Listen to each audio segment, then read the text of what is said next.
Matanong ko lang, magkano ba ang halaga ng salitang "Kumusta ka na? Okay ka lang ba?" Kaya tuloy iniisip ng iba, maaalala mo lang sila pag may kailangan ka. Masakit yon para sa mga kumikita ng pera.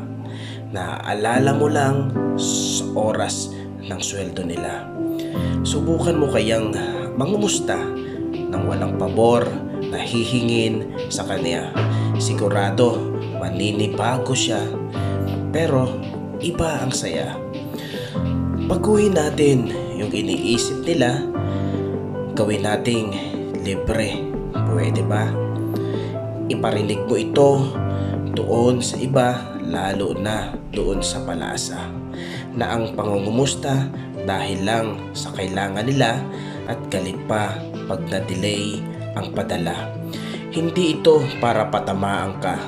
Ito ay isang paalala na kamustahin mo na sila sa oras na kailangan kanila. Hindi dahil kailangan mo sila, dahil sa pera.